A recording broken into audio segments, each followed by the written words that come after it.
দিয়েছি তো রক্ত, আরো দেব রক্ত, রক্তের বন্যায় ভেসে যাবে অন্যায়। ফ্যাসিস্ট রুখতে পল্টনে বিএনপির মিছিল, দিল্লির দাস হবে না ঢাকা, জানালেন রিজভী। ধানমন্ডিতে জামায়াতের বিক্ষোভ, সাংবাদিক হেনস্থা।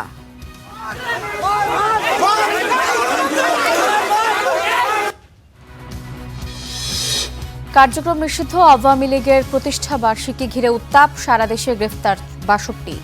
নাশকতা রুখতে কঠোর অবস্থানে ডিএমপি। চীনে ইকোনমিক ফোরামের বৈঠকে যোগ দিচ্ছেন প্রধানমন্ত্রী। শ্রমবাজার সহ নানা ইস্যুতে ফলপ্রসূ মালয়েশিয়া সফর, জানালেন তথ্য উপদেষ্টা। প্রধানমন্ত্রীর চীন সফর ঘিরে অস্থিতিশীলতা তৈরির চেষ্টায় প্রতিবেশীর গোয়েন্দারা, অভিযোগ রাষ্ট্রবিজ্ঞানীর।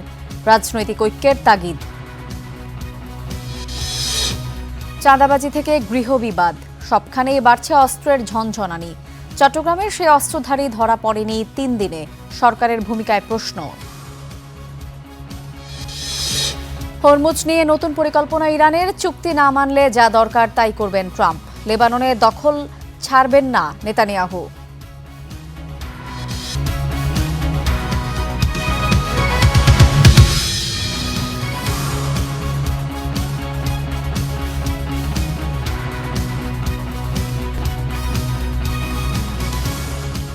দেখছিলেন শিরোনাম, এবার বিস্তারিত। কৃতদাস হবে না ঢাকা, বরদাস্ত করা হবে না ফ্যাসিবাদের পুনরুত্থান, এমন হুঁশিয়ারি দিয়েছেন বিএনপির সিনিয়র যুগ্ম মহাসচিব রুহুল কবির রিজভী। তিনি বলেছেন, গত ১৭ বছরে অসংখ্য নেতাকর্মীর জেল জুলুমের শিকার হলেও সাজা হয়নি সেই অপরাধের, আর তাই পতিত স্বৈরাচারের পক্ষে এখনও অনেকে তাদের হয়ে সাফাই গাইছে, যা কাম্য নয়। সকালে রাজধানীর পল্টনে বিএনপির কেন্দ্রীয় কার্যালয়ে বিএনপি আয়োজন করে কার্যক্রম নিষিদ্ধ আওয়ামী লীগের ৭৭তম প্রতিষ্ঠাবার্ষিকীর বিরুদ্ধে প্রতিবাদ মিছিল।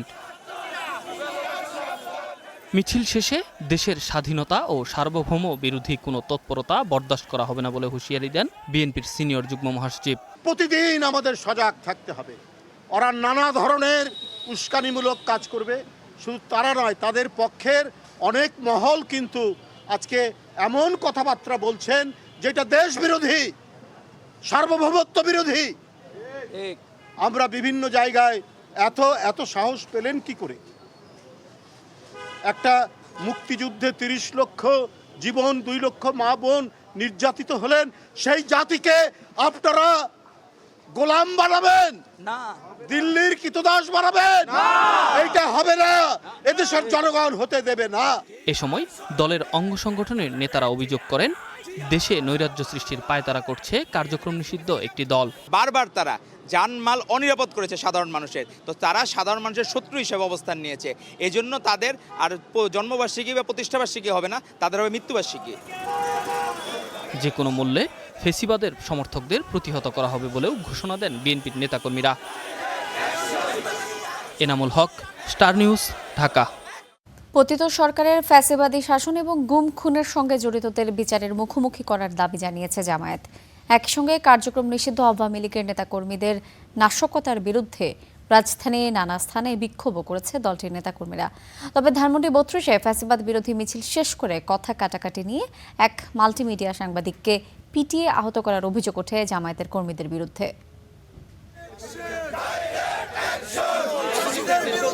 কার্যক্রম নিষিদ্ধ আওয়ামী লীগের প্রতিষ্ঠা বার্ষিকী ঘিরে রাজধানীর বিভিন্ন স্থানে বিক্ষোভ কর্মসূচি পালন করেছে জামাত ইসলামী।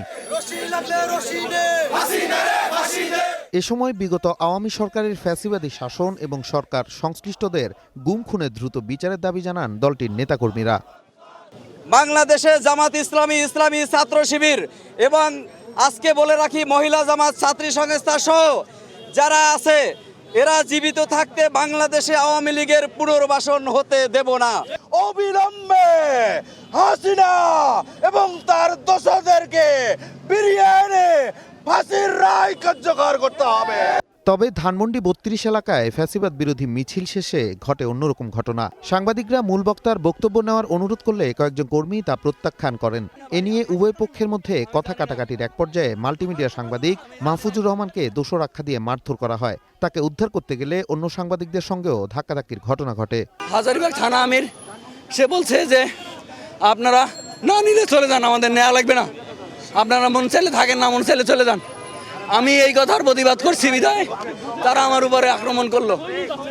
ঘটনার বিষয়ে জানতে চাইলে জামাতের স্থানীয় নেতারা দাবি করেন, হামলায় জড়িতরা সংগঠনের দায়িত্বশীল কোনো কর্মী নন।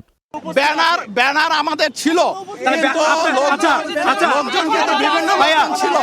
আমরা আমাদের যদি কেউ ভুল করে থাকে, আমি সকলের পক্ষ থেকে। এদিন বাইতুল মোকাররমের দক্ষিণ গেট থেকে ঢাকা মহানগর দক্ষিণের জামাতের বিক্ষোভ মিছিল শুরু হয়। মিছিলটি গুলিস্তান মতিঝিল হয়ে পল্টন মোড়ে গিয়ে শেষ হয়। সমাবেশে বক্তারা বলেন, যারা জনগণের অধিকার হরণ করেছে তাদের বিচার নিশ্চিত করতে হবে। জুলাই আন্দোলন সহ গত ১.৫ দশকের বিভিন্ন হত্যাকাণ্ড ও গুমের ঘটনার সঙ্গে জড়িতদের বিরুদ্ধে দ্রুত ব্যবস্থা নেওয়ার আহ্বানও জানান বক্তারা। Nazmul Hasan, star news, Dhaka. সুযোগ পেলে কার্যক্রম নিষিদ্ধ দলটির প্রতিষ্ঠা বার্ষিকীতে নাশকতা করার পরিকল্পনা ছিল বলে জানিয়েছেন ডিএমপি কমিশনার। তবে নিষিদ্ধ দলটির নেতারা বা কর্মীরা যেন কোনো নাশকতা করতে না পারে, তাই ৩ দিনের বিশেষ নিরাপত্তা ব্যবস্থা নিয়েছে ডিএমপি। বিভিন্ন মেস এবং হোটেলে তল্লাশি করা হয়েছে। আইনশৃঙ্খলার অবনতি ঘটিয়ে সরকারকে বিপদে ফেলতে চায় বলে মন্তব্য করেন কমিশনার। এদিকে রাজধানীর বিভিন্ন এলাকা থেকে ২৬ নেতাকর্মীকে গ্রেফতার করেছে ডিএমপি। কার্যক্রম নিষিদ্ধ আওয়ামী লীগের প্রতিষ্ঠাবার্ষিকী ঘিরে নাশকতার শঙ্কা করছে সরকার। এই পরিস্থিতিতে রাজধানী সহ সারা দেশে সতর্ক অবস্থানে রয়েছে পুলিশ সহ আইন শৃঙ্খলা রক্ষাকারী বাহিনীর সদস্যরা। দলটির নেতাকর্মীরা গোপনে ছোট ছোট মিছিল বা নাশকতার সৃষ্টির চেষ্টা করতে পারে এমন গোয়েন্দা তথ্যের ভিত্তিতে পুলিশ সদর দপ্তর দেশজুড়ে সতর্কতা জারি করেছে। পাশাপাশি জোরদার করা হয়েছে পুলিশের অভিযান ও তল্লাশি। এরই মধ্যে সারা দেশে আওয়ামী লীগ ও সহযোগী সংগঠনের বেশ কিছু নেতাকর্মীকে গ্রেপ্তার করা হয়েছে। নিরাপত্তা ব্যবস্থা জোরদার করা হয়েছে ধানমন্ডি ৩২, গুলিস্তান সহ সারা ঢাকায়। মঙ্গলবার সকালে পবিত্র আশুরা উদযাপন ও তাজিয়া শোক মিছিল উপলক্ষে হোসাইনি দালান ইমামবাড়া পরিদর্শন করেন ডিএমপি কমিশনার মোসলেহ উদ্দিন আহমদ। পরিদর্শন শেষে ডিএমপি কমিশনার বলেন, প্রতিষ্ঠা বার্ষিকীতে সুযোগ পেলে নাশকতার পরিকল্পনা ছিল আওয়ামী লীগের, তবে আইন শৃঙ্খলা বাহিনী সেই পরিকল্পনা নৎসাৎ করেছে। মিছিলে ককটেল বিস্ফোরণ করেছে, তাতে আমরা মোটামুটি নিশ্চিত যে সুযোগ পেলে তারা নাশকতা করতে পারে। আমাদের প্রিপারেশন সবসময় সর্বোচ্চ সতর্ক অবস্থায় থাকবে। আমরা আমাদের ঢাকার বাইরে থেকে যাতে কেউ ঢাকা শহরে প্রবেশ করে এই ধরনের নাশকতা বা কোনো ধরনের মিছিল বা সমাবেশ বা জমায়েত হতে না পারে, এই জন্য আমাদের নজরদারি অব্যাহত থাকবে। এ সময় পবিত্র আশুরা ও তাজিয়া মিছিল ঘিরে ৪ স্তরের নিরাপত্তা ব্যবস্থা নেওয়া হয়েছে জানান ডিএমপি কমিশনার। তাজিয়া মিছিলে ধারালো বস্তু না আনার অনুরোধ ডিএমপি কমিশনারের। মিছিলের দিন কিছু রোড ডাইভারশনের কারণে এড়িয়ে চলার অনুরোধ জানান তিনি। নূরে জান্নাত, স্টার নিউজ, ঢাকা। রাজধানীর আইন শৃঙ্খলা পরিস্থিতি নিয়ে বিস্তারিত জানাতে আমাদের সঙ্গে সরাসরি যোগ দিচ্ছেন সহকর্মী ধ্রুব ইকরামুল। ধ্রুব, আমাদেরকে জানাবেন যে ডিএমপির পক্ষ থেকে যে ৩ দিনের বিশেষ নিরাপত্তা ব্যবস্থা নেওয়া হয়েছে, এই বিষয়ে বিস্তারিত জানাবেন। পাশাপাশি রাজধানীর কোন অঞ্চলগুলো নিরাপত্তা ঝুঁকিতে রয়েছে বলে আপনার কাছে তথ্য আছে?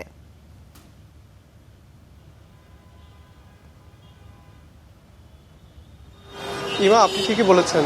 আজকের দিনটি অর্থাৎ নিষিদ্ধ ঘোষিত যে দল, যাদের কার্যক্রম নিষিদ্ধ করা হয়েছিল জুলাই গণ অভ্যুত্থানে, তাদের যে মর্মান্তিক যে বর্বরতা, সেই গণহত্যার দায় কিন্তু তাদের কার্যক্রম নিষিদ্ধ করা হয়েছিল। সেই দলটির আজকে প্রতিষ্ঠাবার্ষিকী উপলক্ষে কিন্তু নানা জায়গা থেকে তারা আসলে নাশকতার একটি পরিকল্পনা করে আসছিল বলে পুলিশ জানিয়েছে। তো সেই জায়গা থেকে কিন্তু স্বরাষ্ট্র মন্ত্রণালয় থেকে কিন্তু নির্দেশ দেওয়া হয়েছে পুলিশকে সহ বিভিন্ন বাহিনীকে যে আজকের দিনটিকে কেন্দ্র করে 3 দিনের যে বিশেষ নিরাপত্তা ব্যবস্থা সেটি নেয়ার জন্য। তো আমরা দেখছি যে সকাল থেকে রাজধানীর বিভিন্ন পয়েন্টগুলোতে আসলে পুলিশে চেকপোস্ট বসানো রয়েছে। আমি বর্তমানে রয়েছি রাজধানীর বাংলা মোটরে। এখান থেকে দেখছি যে ঠিক এই বাংলা মোটর মোড়ে রয়েছে জাতীয় নাগরিক পার্টির কার্যালয়, যেহেতু জুলাই গণ অভ্যুত্থানে তারা নেতৃত্ব দিয়েছে। তো সেই জায়গাটি থেকে আসলে একটি নিরাপত্তার সংখ্যা থাকে। তো সেই জায়গাটি সহ এবং যেহেতু বাংলা মোটর একটি গুরুত্বপূর্ণ মোড় রাজধানীর, তো তারা এখানে পুলিশের আমরা দেখছি আর্ম পুলিশ ব্যাটালিয়ন তারা দায়িত্ব পালন করছেন এবং বিভিন্ন গাড়ি আসলে তারা তল্লাশি করছেন। এছাড়া আপনি যা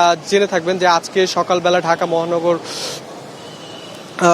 ঢাকা মেট্রোপলিটন পুলিশের পক্ষ থেকে যেমনটি জানানো হয়েছে ২৬ জনকে কিন্তু রাজধানীর ৮টি থানা থেকে গ্রেফতার করা হয়েছে। তারা সবাই নিষিদ্ধ ঘোষিত দল আওয়ামী লীগ এবং তার যে সকল সহযোগী সংগঠন রয়েছে, ছাত্রদল সহ বিভিন্ন সহযোগী সংগঠন, সেগুলোর সদস্য বলে পুলিশ জানিয়েছে। তাদেরকে কিন্তু গতকাল থেকে আজকে সকাল পর্যন্ত বিভিন্ন সময় তাদেরকে গ্রেফতার করা হয়েছে ২৬ জনকে। এছাড়া সাদা পোশাকে কিন্তু পুলিশ বিভিন্ন জায়গায় রয়েছে, সেছাড়া বিভিন্ন গোয়েন্দা সংস্থার লোকজন, তাদেরকেও আসলে আমরা তৎপর দেখেছি।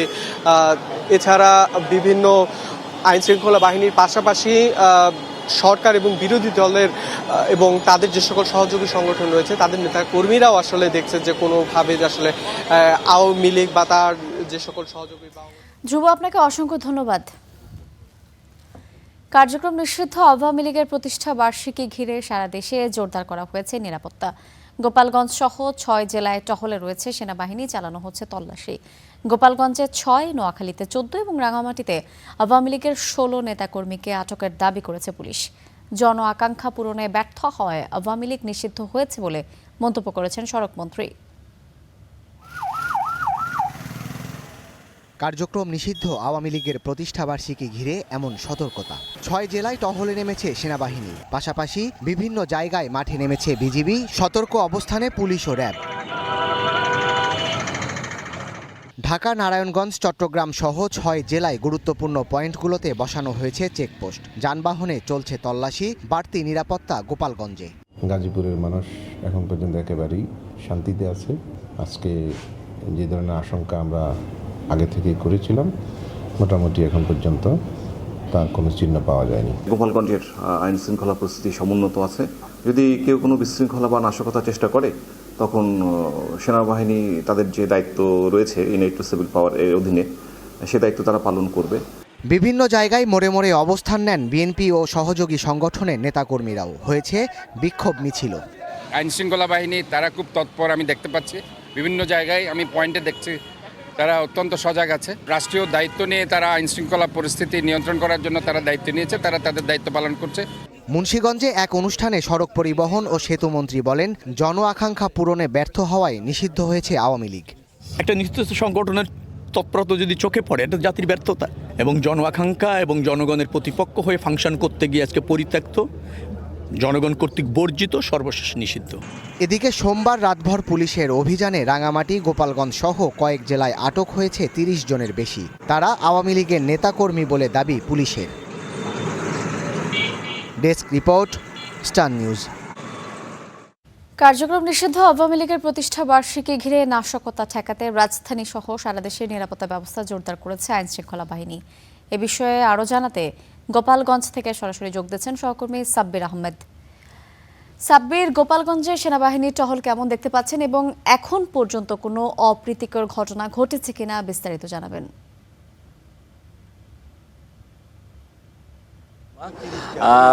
গোপালগঞ্জে এখনো পর্যন্ত কোনো ধরনের কোনো অপ্রীতিকর ঘটনা ঘটেনি, তবে কিছু কিছু জায়গায় মিছিলের চেষ্টা করা হয়েছিল, কিন্তু সেখান থেকে প্রায় ৭ জনকে এখনো পর্যন্ত আটক করা হয়েছে। এটি আমাদেরকে গোপালগঞ্জের যিনি পুলিশ সুপার মোহাম্মদ হাবিবুল্লাহ তিনি নিশ্চিত করেছেন।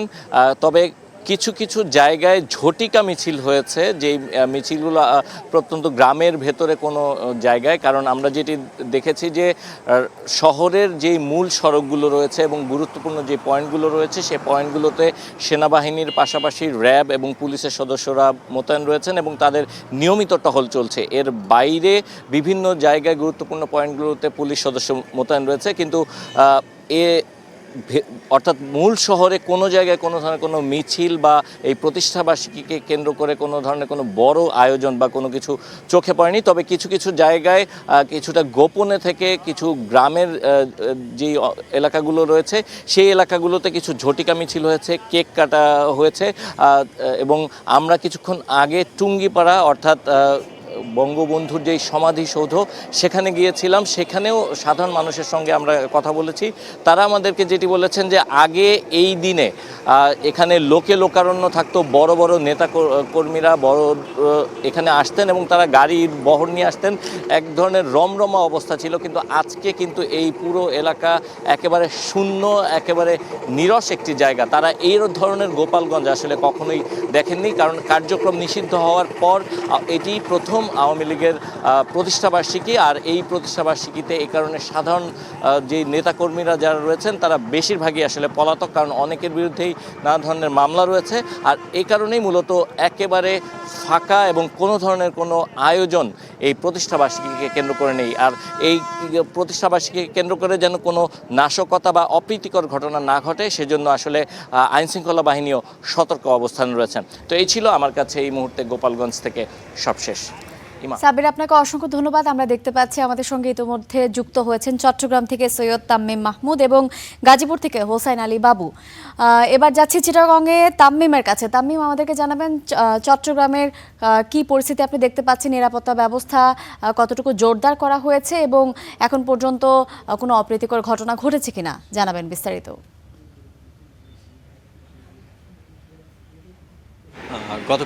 গতকাল যে সিদ্ধান্ত নেওয়া হয়েছিল চট্টগ্রামের আইন শৃঙ্খলা পরিস্থিতি বিবেচনায় নিয়ে আইন শৃঙ্খলা বাহিনী যেমন মাঠে থাকবে, সেই সাথে সেনাবাহিনী এবং অন্যান্য সংস্থা কিন্তু মাঠে থাকার কথা। এবং আমরা গতকালকে থেকে দেখেছি যে পুলিশ, আইন শৃঙ্খলা বাহিনী, পুলিশ ও অন্যান্য সদস্য যারা আছে তারা কিন্তু প্রতিটা মোড়ে রাতে থেকেই চেকপোস্ট বসিয়েছে এবং প্রতিটা জায়গাতেই কিন্তু তারা তল্লাশি চালিয়েছেন।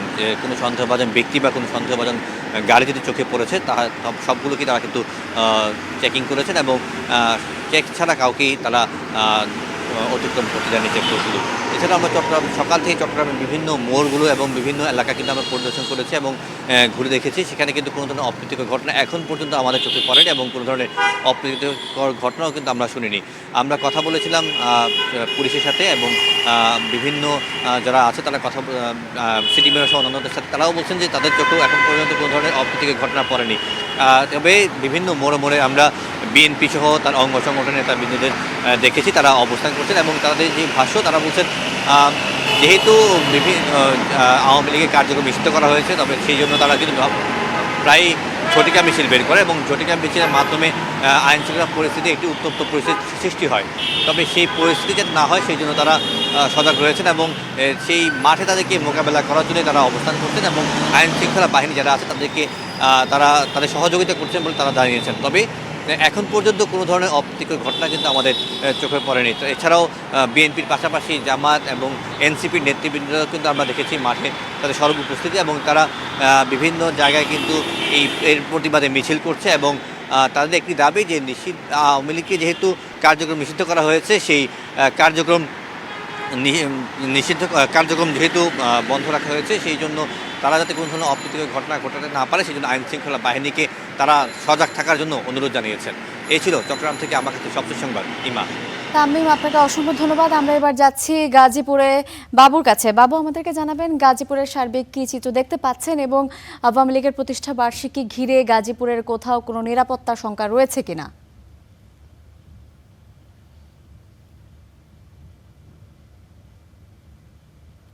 এবার গতকাল থেকে গাজীপুর জেলাসহ 6টি জেলায় কিন্তু আসলে সেনাবাহিনী মোতায়েন করা হয়েছে আইন শৃঙ্খলা পরিস্থিতি স্বাভাবিক রাখার জন্য। গাজীপুরের যে বিভিন্ন মহানগর এবং জেলার যে মহাসড়কগুলো রয়েছে সেগুলো কিন্তু আসলে বিজিবি যে টহল সেটি কিন্তু সকাল থেকেই আমরা দেখেছি।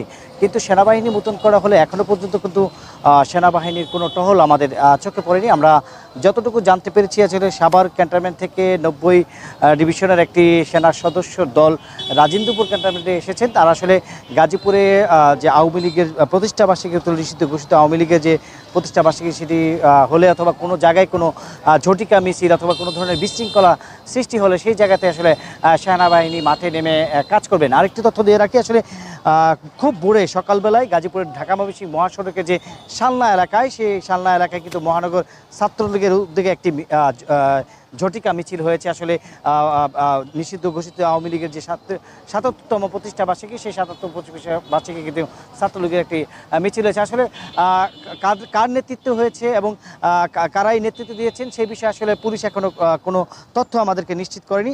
এছাড়াও একটু তথ্য দিয়ে রাখি, গতকাল এবং এর আগের দিন পর্যন্ত এই পর্যন্ত গাজীপুরে মহানগর থেকে প্রায় ৫৫ জন আওয়ামী লীগের এবং ছাত্রলীগের এবং যুবলীগের নেতা কর্মীদেরকে গ্রেপ্তার করা হয়েছে। আসলে এর আগে যারা মিছিল করেছেন এবং এর আগে যারা বিভিন্ন জায়গায় নাশকতা সৃষ্টি করেছেন এবং রাস্তা অবরোধ করে যারা মিছিল করেছেন তাদেরকে শনাক্ত করেই আসলে এই পুলিশের অভিযান শুরু হয়েছে। এই অভিযান আসলে অব্যাহত থাকবে বলে জানিয়েছেন এবং পর্যায়ক্রমে আসলে যারা বিশৃঙ্খলা করবে তাদেরকে আইনের আওতায় নেওয়া হবে বলে জানিয়েছেন আমাদের। বাবু, আপনাকে অসংখ্য ধন্যবাদ। আওয়ামী লীগের প্রতিষ্ঠাবার্ষিকী ঘিরে নাশকতা ঠেকাতে সারা দেশের নিরাপত্তার বিষয়ে জানাচ্ছিলেন আমাদের সহকর্মীরা। চীনের ডালিয়ানে আজ একাধিক গুরুত্বপূর্ণ কর্মসূচিতে অংশ নেবেন বাংলাদেশের প্রধানমন্ত্রী। সূচি অনুযায়ী আজ ওয়ার্ল্ড ইকোনমিক ফোরামের প্রেসিডেন্ট এবং প্রধান নির্বাহী কর্মকর্তার সঙ্গে বৈঠক করার কথা রয়েছে। এছাড়া দিনের বিভিন্ন সময়ে গিনি, মঙ্গোলিয়া, দক্ষিণ কোরিয়া বা কাজাখস্তানের নেতাদের সঙ্গে সম্ভাব্য দ্বিপক্ষীয় বৈঠকের জন্য সময় রাখা হয়েছে। বিকেলে আবাসস্থল থেকে ডালিয়ান আন্তর্জাতিক সম্মেলন কেন্দ্রের উদ্দেশ্যে রওনা হবেন প্রধানমন্ত্রী। সেখানে climate leadership in a shifting global landscape শীর্ষক অধিবেশনে যোগ দেবেন। অধিবেশনে জলবায়ু পরিবর্তন এবং বৈশ্বিক নেতৃত্বের বিভিন্ন বিষয় নিয়ে আলোচনা হবে। পরে সন্ধ্যায় চীনের স্টেট কাউন্সিলের প্রধানমন্ত্রী আয়োজিত স্বাগত সংবর্ধনায় যোগ দেবেন প্রধানমন্ত্রী তারেক রহমান।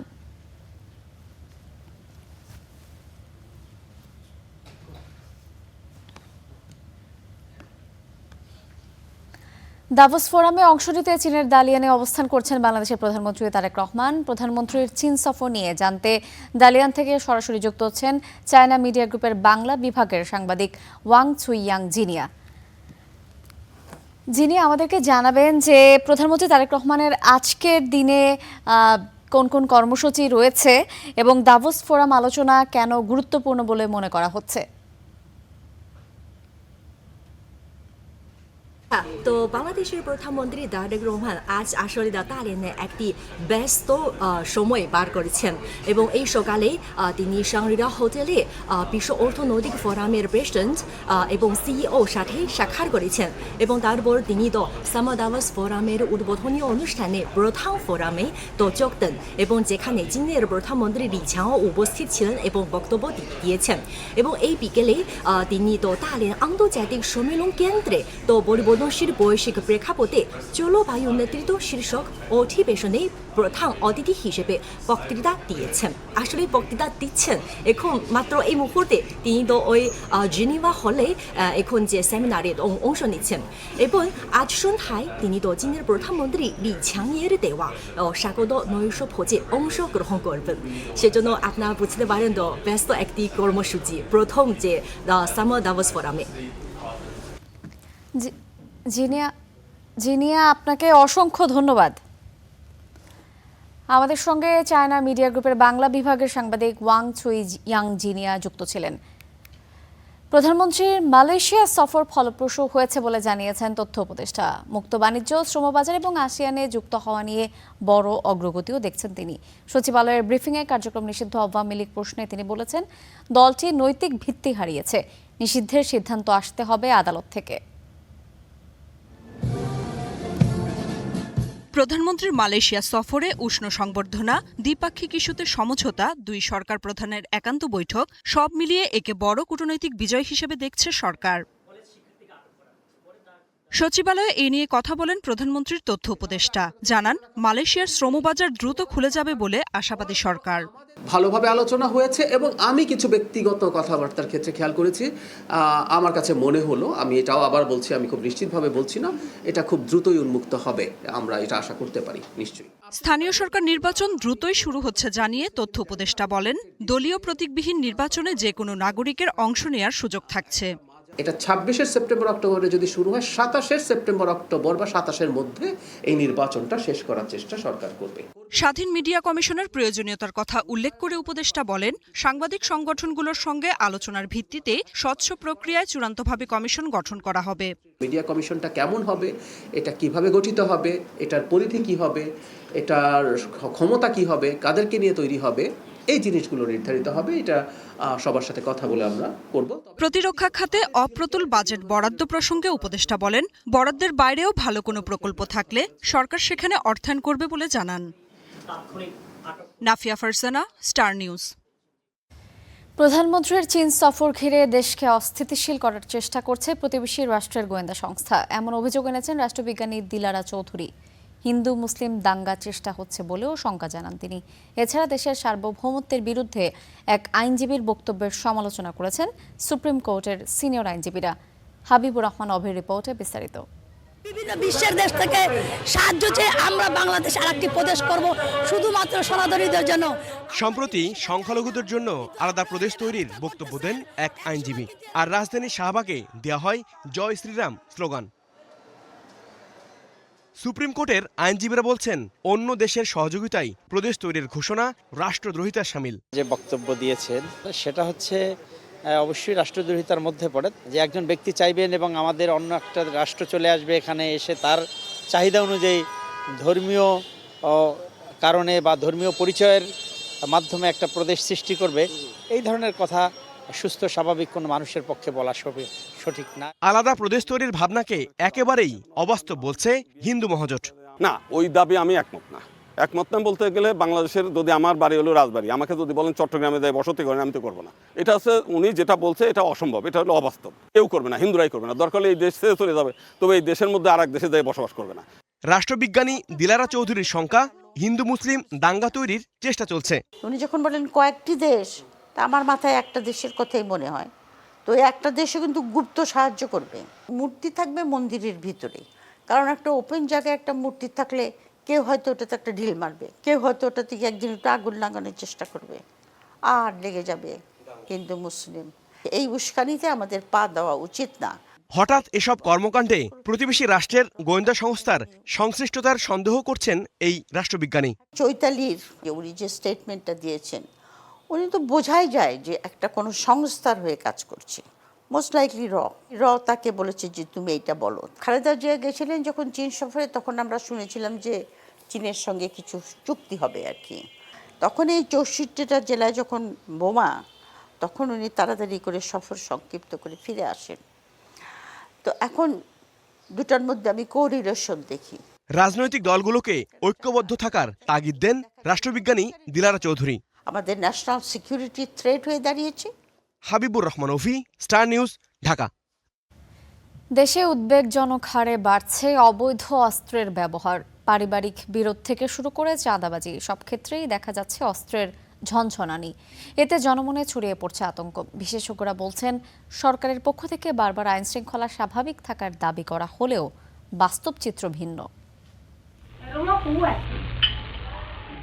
21 জুন সকাল 10টা, লক্ষ্মীপুরের রামগঞ্জে এক যুবদল নেতার বাড়িতে আগ্নেয়াস্ত্র নিয়ে হামলা চালায় এক ব্যক্তি।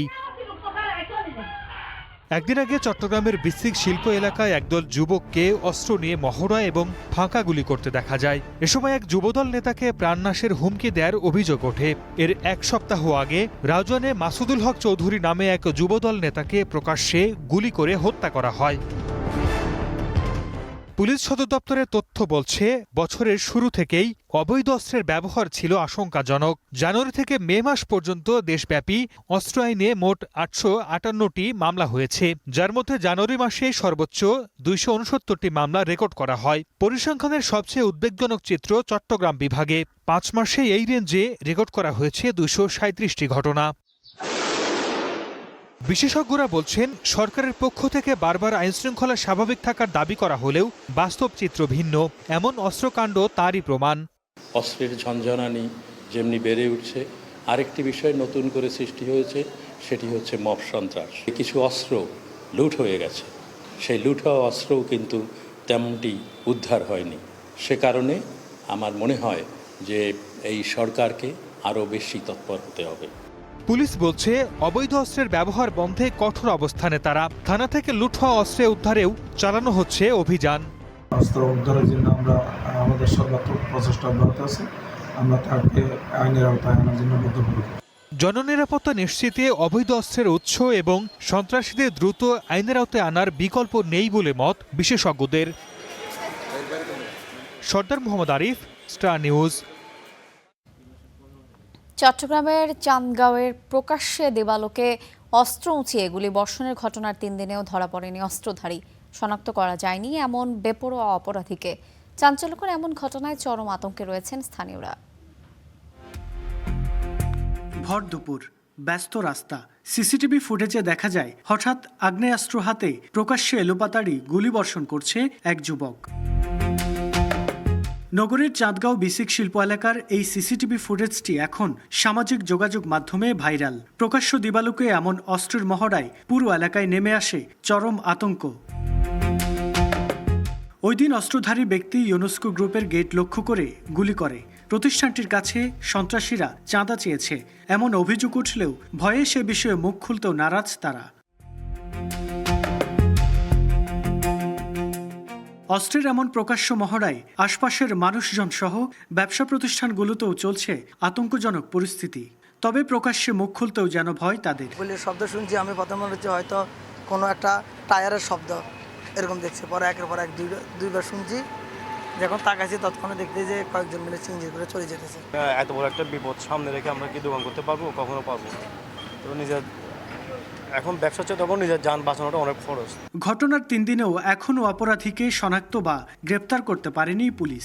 দেখা মিলছে না জনমনের স্বস্তি ফেরানোর কোনো তৎপরতাও, যদিও তদন্ত করে ব্যবস্থা নেয়ার কথা বলছে পুলিশ। তদন্ত চলমান আছে, আমরা অনুসন্ধান করছি। গার্মেন্টস এর মালিক পক্ষ এখনো এটা মামলা রুজু করেননি। আমাদের কাছে বিচ্ছিন্নভাবে বিভিন্ন তথ্য এসেছে, আমরা সংগ্রহ করেছি, আমরা যাচাই বাছাই করছি। আমরা আসলে এটা একটা পিন পয়েন্ট অপারেশন করব যাতে মিস না হয়।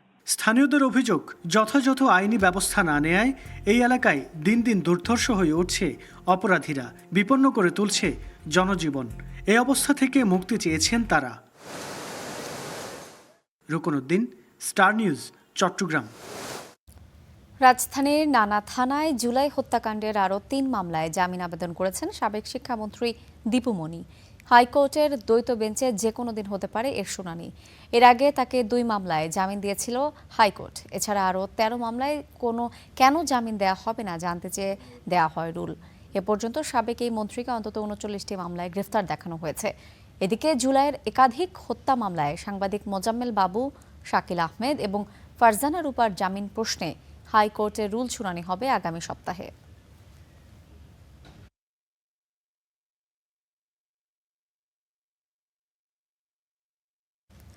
ডেঙ্গু সহ মশাবাহিত অন্যান্য রোগ প্রতিরোধে টাস্ক ফোর্স গঠন করেছে স্থানীয় সরকার মন্ত্রণালয়। সিটি কর্পোরেশন সহ দায়িত্বরত সকল কর্মকর্তাকে তৎপরতা বাড়ানোর নির্দেশ দিয়েছেন মন্ত্রণালয়ের মন্ত্রী মির্জা ফখরুল ইসলাম আলমগীর। সকালে জাতীয় প্রেস ক্লাবে ডেঙ্গু সহ মশাবাহিত অন্যান্য রোগ প্রতিরোধ বিষয়ক জাতীয় কমিটির প্রথম সভায় এই নির্দেশ দেন তিনি। এ সময় মন্ত্রী মির্জা ফখরুল ইসলাম আলমগীর বলেছেন, বাসা বাড়ি বা অফিস আদালতে ডেঙ্গুর লার্ভা পাওয়া গেলে ব্যবস্থা নেওয়ার হুঁশিয়ারি দেওয়া হয়েছে। পরবর্তীতে সভায় সামাজিক সচেতনতা বৃদ্ধিতে প্রচার কার্যক্রম বাড়ানোর নির্দেশ দেওয়া হয়েছে। পাশাপাশি শিক্ষক এবং অভিভাবকদের মাধ্যমে শিক্ষা প্রতিষ্ঠানের সচেতনতামূলক কার্যক্রম বাড়ানোর উদ্যোগ গ্রহণের পরামর্শ দিয়েছেন মির্জা ফখরুল।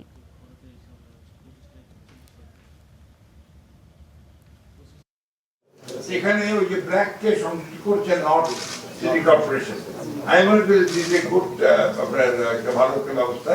এখানে যদি আমরা এনজিওকে ইনভলভ করতে পারি তাহলে কিন্তু সেটা আরো ইফেক্টিভ হবে আমি বিশ্বাস করি।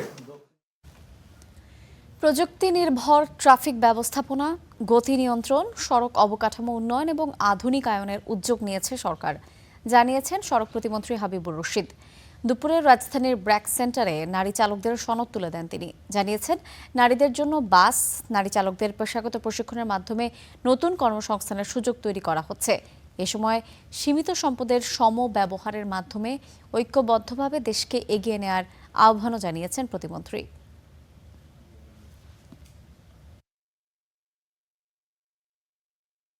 বাংলাদেশ উন্নয়নের পথে এগিয়ে যাচ্ছে। এই অগ্রযাত্রায় নারীদের অংশগ্রহণ আরও বাড়ানো আমাদের অন্যতম অগ্রাধিকার। কিন্তু সামাজিক নানা বাধা ও প্রচলিত ধারণার কারণে পরিবহন খাতে নারীদের উপস্থিতি দীর্ঘদিন ধরেই খুবই সীমিত। পার্বত্য অঞ্চলের শিক্ষার মান উন্নয়নে কার্যকর ব্যবস্থা নেবে সরকার, এমন তথ্য জানিয়ে শিক্ষামন্ত্রী বলেছেন বিদ্যমান শিক্ষা কাঠামো পর্যালোচনা করে নেওয়া হবে প্রয়োজনীয় সংশোধনী। একই সঙ্গে পাঠদান ব্যাহত না করে পরীক্ষা আয়োজনের জন্য নতুন কেন্দ্র স্থাপনের পরিকল্পনার কথাও জানিয়েছেন তিনি। বিস্তারিত জানাচ্ছেন ফরহাদ বিন নূর। দেশের 3 পার্বত্য জেলা রাঙ্গামাটি, খাগড়াছড়ি ও বান্দরবান। এখানে সূর্যের আলো সবাইকে স্পর্শ করলেও শিক্ষার আলো থেকে বঞ্চিত দুর্গম পাহাড়ের অধিকাংশ শিশু। এমন বাস্তবতায় শিক্ষাকে সহজ, সুলভ ও আকর্ষণীয় করতে বহুমুখী উদ্যোগ নেয়ার কথা ভাবছে সরকার। সেই ধারাবাহিকতায় চট্টগ্রাম কলেজে চট্টগ্রাম বোর্ডের কেন্দ্র সচিবদের সাথে এক মতবিনিময় সভায় সেই ইঙ্গিতই দেন শিক্ষামন্ত্রী। আমাদের যে অফিসারগুলো রয়েছেন, আপনারা যদি ঠিকমতো এই ক্লাসগুলি পরিদর্শন না করেন, আমরা কিন্তু আপনাদের বিকল্প ব্যবস্থা করছি। এখন আমাকে সৃজনশীল, ইনোভেটিভ, আমাকে শিক্ষার মান উন্নয়নের কথা বলতে হবে। পরীক্ষা কেন্দ্র নিয়ে জটিলতা কমাতে 4টি ইউনিয়নের একটি আলাদা পরীক্ষা কেন্দ্র করার চিন্তা আছে বলে আশ্বাস দেন মন্ত্রী। আমরা ক্লাস্টার করে 4টা ইউনিয়নের জন্য একটি কলেজ বা একটি স্কুলকে টার্গেট করবো, যেটা একটু বড় স্কুল কলেজ। সেখানে আমরা ভার্টিক্যাল এক্সটেনশন করে ওখানে আমরা পরীক্ষা কেন্দ্র বানাবো। অ্যাট দ্য সেম টাইম সেখানে এটা অডিটরিয়াম হিসাবে তারা ব্যবহার করবে। মতবিনিময় সভায় পার্বত্য অঞ্চলের প্রাথমিক শিক্ষায় আরও বেশি নজর দেওয়া দরকার আছে বলে মত দেন বক্তারা। ভবিষ্যৎ প্রজন্মকে আপনারা যদি আলোকিত করতে চান, একটি আত্মনির্ভর, স্বনির্ভর এবং সমৃদ্ধশালী, প্রগতিশীল বাংলাদেশ যদি আমরা বিনির্মাণ করতে চাই, তাহলে অবশ্যই আমাদের আগামী প্রজন্মকে শুধু শিক্ষিত নয়, শিক্ষার পাশাপাশি আমাদেরকে তাদেরকে আলোকিত মানুষ হিসেবে গড়ে তুলতে হবে। এবং এই শিক্ষাটা শুরু হবে কিন্তু একদম প্রাইমারি লেভেল থেকে। আমরা চাই যে শিক্ষার পরিবেশটা ভালো হোক, শিক্ষার মান বৃদ্ধি পাক। গত 16 বছরে যেটা হয়েছে, হার বৃদ্ধি পেয়েছে, মান বৃদ্ধি পায়নি। এই মানটাই বৃদ্ধি পাক, এটা আমরা চাই। পার্বত্য অঞ্চলে শিক্ষা ব্যবস্থার বিভিন্ন চ্যালেঞ্জ মোকাবেলা এবং শিক্ষার মান উন্নয়নে সমন্বিত উদ্যোগের উপর গুরুত্ব আরোপ করেন বক্তারা। ফরহাদ বিন নূর, স্টার নিউজ, চট্টগ্রাম। অবশেষে রুদ্ধশ্বাস অপেক্ষার অবসান এমভি বাংলার জয়যাত্রার। ইরানের সঙ্গে আমেরিকা ইসরায়েল সংঘাতে পারস্য উপসাগরে 3 মাস 27 দিন আটকে থাকার পর অবশেষে হরমুজ প্রণালী পাড়ি দিয়েছে বাংলাদেশ শিপিং কর্পোরেশনের মালিকানাধীন জাহাজটি। গেল রাত 3টার দিকে জাহাজটি সফলভাবে হরমুজ প্রণালী অতিক্রম করেছে। বাংলাদেশ সরকারের উচ্চ পর্যায়ের দীর্ঘ কূটনৈতিক প্রচেষ্টায় 31 নাবিক এবং ক্রু সহ নিরাপদে জাহাজটির হরমুজ প্রণালী পার হওয়ার খবর নিশ্চিত করেছেন বিএসসির ব্যবস্থাপনা পরিচালক কমোডর মাহমুদুল মালেক। সংকট কাটিয়ে জাহাজটি জ্বালানি নেয়ার জন্য সংযুক্ত আরব আমিরাতের ফুজাইরা বন্দরের দিকে রওনা দেয়।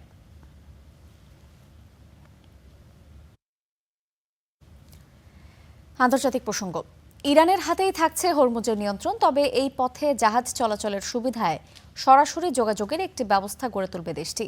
সেই সাথে ইরানের জব্দকৃত সম্পদ থেকে 2 কিস্তিতে 6 বিলিয়ন করে মোট $12 বিলিয়ন সম্পদ ছাড় করবে যুক্তরাষ্ট্র। জেনেভায় শেষ হওয়া প্রথম বৈঠকের পর এসব সিদ্ধান্ত জানিয়েছে ইরান। সুইজারল্যান্ডে যুক্তরাষ্ট্র ইরানের ম্যারাথন বৈঠকের পর শেষ হয়েছে বিশেষজ্ঞ পর্যায়ের বৈঠকও। ওই বৈঠকে আলোচনা হয়েছে ইসলামাবাদ সমঝোতা স্মারক বাস্তবায়নের পদ্ধতি, টেকনিক্যাল কমিটি গঠন এবং পরবর্তী রূপরেখা নিয়ে। চূড়ান্ত চুক্তির আগে গুরুত্বপূর্ণ অনেক বিষয়ে সমঝোতায় পৌঁছেছে দুপক্ষ। ইরানের জব্দ থাকা $1200 কোটি সম্পদ ছাড়ের অনুমোদন দিয়েছে যুক্তরাষ্ট্র। পাশাপাশি ইরানি তেল, পেট্রোকেমিক্যাল ও জ্বালানি পণ্য বিক্রির ওপর থাকা মার্কিন নিষেধাজ্ঞাও সাময়িকভাবে শিথিল করা হয়েছে। ফলে দীর্ঘদিন ছাড় মূল্যে তেল বিক্রি করতে বাধ্য হওয়া ইরান এখন আন্তর্জাতিক বাজার দরেই তেল রপ্তানির সুযোগ পেতে যাচ্ছে। চূড়ান্ত চুক্তি এখনো হয়নি, নিষেধাজ্ঞাও পুরোপুরি ওঠেনি, তবে অর্থনৈতিক কার্যক্রম চালিয়ে যাওয়ার জন্য প্রয়োজনীয় ছাড় নিশ্চিত করা হয়েছে। যুদ্ধে ফেরত না গিয়ে মানুষ যেন স্বাভাবিক জীবনে ফিরতে পারে, সেটি এখন সবচেয়ে গুরুত্বপূর্ণ। হরমুজ প্রণালী নিয়েও নতুন সমঝোতায় পৌঁছেছে দুপক্ষ। জাহাজ চলাচল নিয়ে কোনো সংঘাত বা ভুল বোঝাবুঝি এড়াতে সরাসরি যোগাযোগের একটি ব্যবস্থা গড়ে তোলার কথা জানিয়েছে তেহরান। এরই মধ্যে ইরান তার অস্ত্র কর্মসূচি আন্তর্জাতিক পর্যবেক্ষণের আওতায় আনতেও রাজি হয়েছে। তবে এখনও অনেক বিষয়ে মতানৈক্য রয়েছে। ছাড় পাওয়া অর্থ তেহরান কোথায় খরচ করবে তা ঠিক করে দিয়েছেন মার্কিন প্রেসিডেন্ট। বলছেন ছাড় পাওয়া অর্থের একটি অংশ দিয়ে মার্কিন কৃষিপণ্য কিনতে হবে ইরানকে। ছাড় দেওয়া সম্পদ যুক্তরাষ্ট্রেই ফিরে আসবে। তাদের জনসংখ্যা 9 কোটি 10 লাখ। এত মানুষের খাবারের যোগান তারা দিতে পারে না, তাই আমাদের কাছেই কিনতে হবে। কিন্তু ইরানের কেন্দ্রীয় ব্যাংকের গভর্নর সাফ জানিয়ে দিয়েছেন মার্কিন কৃষিপণ্য কেনার কোনো বাধ্যবাধকতা তাদের নেই। মতানৈক্য থাকলেও এই প্রাথমিক সমঝোতাকে শান্তির পথে প্রথম পদক্ষেপ বলছেন বিশ্লেষকরা। তবে শান্তি যে অর্জিত হবেই তার নিশ্চয়তা এখনই দেওয়া যাচ্ছে না। দুপক্ষই নিজেদের চাওয়া পূরণ হচ্ছে বলে মনে করছে। উভয় পক্ষই দেখাতে আগ্রহী যে তারা কোনো না কোনোভাবে সুবিধাজনক অবস্থানে আছে, বা অন্তত কেউ তাদের ব্যবহার করতে পারছে না। আসলে কি ঘটেছে তা বোঝা যাবে তখনই যখন টাকা পয়সার লেনদেন শুরু হবে এবং মাঠ পর্যায়ে বাস্তব পরিবর্তন দেখা যাবে। এদিকে এখনও হুমকি ধামকি অব্যাহত রেখেছেন ট্রাম্প। ইরান চুক্তি না মানলে যা দরকার হবে করবেন বলে হুঁশিয়ারি দিয়েছেন তিনি। ইফাতিরা, স্টার নিউজ। ওয়াশিংটনে লেবানন ইসরায়েল নতুন দফা আলোচনা শুরু হচ্ছে আজ। এবারের আলোচনায় লেবাননের প্রধান লক্ষ্য ইসরায়েলি সরাসরি আলোচনা বাড়ানো, একই সঙ্গে দক্ষিণাঞ্চল থেকে ইসরায়েলি সেনা প্রত্যাহারের জন্য একটি সুনির্দিষ্ট সময়সূচি নিশ্চিত করা। অন্যদিকে ইসরায়েল জানিয়েছে তাদের অগ্রাধিকার হলো হিজবুল্লাহকে নিরস্ত করা। এপ্রিল থেকে দুপক্ষের মধ্যে 4 দফা আলোচনা হলেও স্থায়ী যুদ্ধবিরতির প্রতিষ্ঠা সম্ভব হয়নি। তবে এই সপ্তাহে যুক্তরাষ্ট্র এবং ইরানের মধ্যে হওয়া সমঝোতার ফলে লেবানন সহ বিভিন্ন রণাঙ্গনে লড়াইয়ে দীর্ঘতম বিরতি দেখা গেছে। এদিকে যুক্তরাষ্ট্র এবং ইরানের যুদ্ধবিরতির আহ্বান প্রত্যাখ্যান করে ইসরায়েলের জাতীয় নিরাপত্তা মন্ত্রী ইতামার বেন গভির বলেছেন, লেবাননে অভিযান বন্ধ করা উচিত নয়, লেবাননকে ইসরায়েলের খেলার মাঠ বানানো উচিত।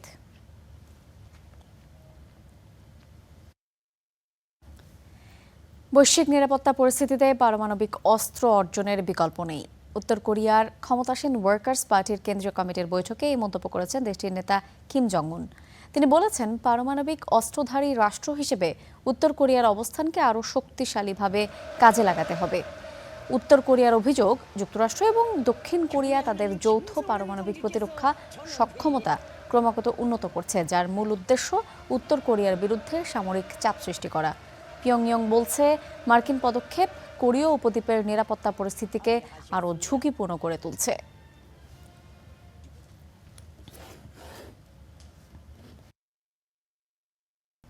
এই ছিল স্টার নিউজ প্রাইমে। এতক্ষণ সাথে থাকার জন্য ধন্যবাদ।